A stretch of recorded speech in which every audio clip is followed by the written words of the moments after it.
Benih kepemimpinan dan kebijaksanaan Muhammad sudah terlihat sebelum ia menjadi Rasul.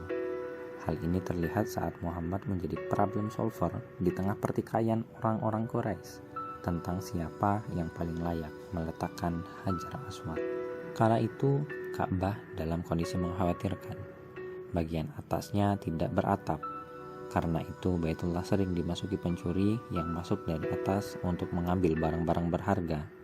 Fondasi dan dindingnya rapuh akibat sering diserang pasukan berkuda yang menyedihkan.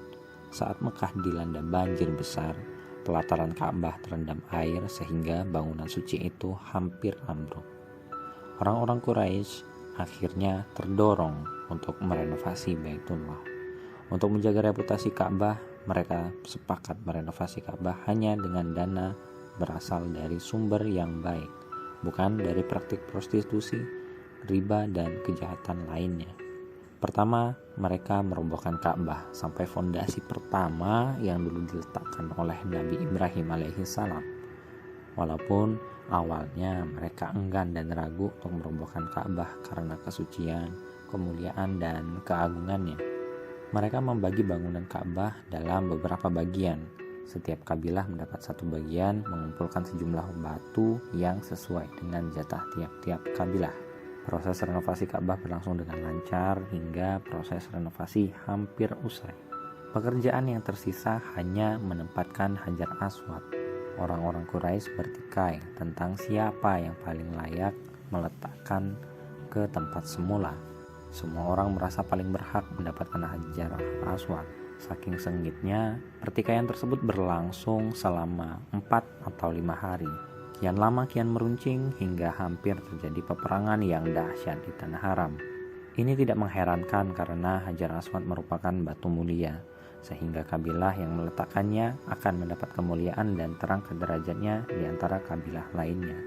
Umayyah bin Mughirah al-Makhzumi mencoba menengahi dan memberi tawaran solusi yang bijak.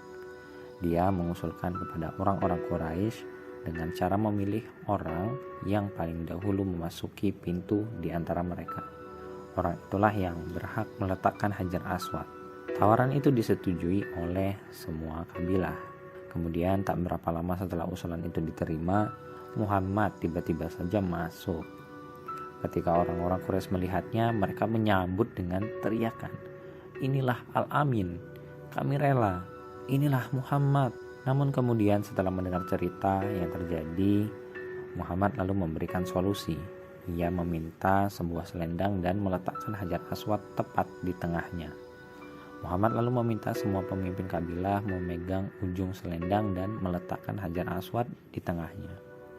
Muhammad lalu meminta semua pemimpin kabilah memegang ujung selendang dan mengangkatnya tinggi-tinggi.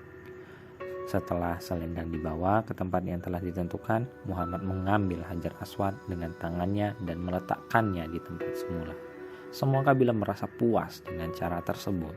Perselisihan tentang siapa yang harus meletakkan Hajar Aswad itu hampir menyebabkan konflik fisik di antara kabilah.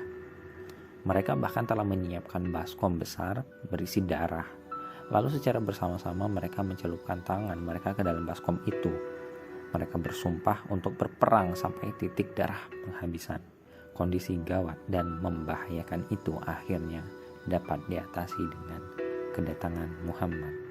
Muhammad muda akhirnya tampil sebagai penengah setelah semua suku Quraisy setuju.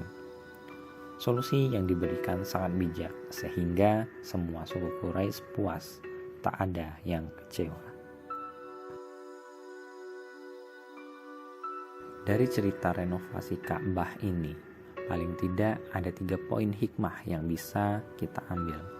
Pertama, kepercayaan kaum Quraisy pada Muhammad saat sengketa Hajar Aswad membuktikan bahwa Allah selalu membimbing Muhammad agar selalu berlaku jujur dan amanah.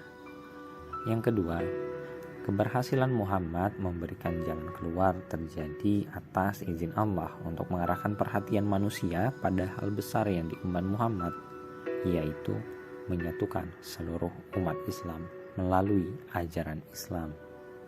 Ketiga, keterlibatan Muhammad muda kala membangun Ka'bah dan menyelesaikan sengketa Hajar Aswad merupakan cara Allah Subhanahu wa Ta'ala dalam mendidiknya. sehingga terbiasa menyelesaikan persoalan masyarakat di berbagai bidang.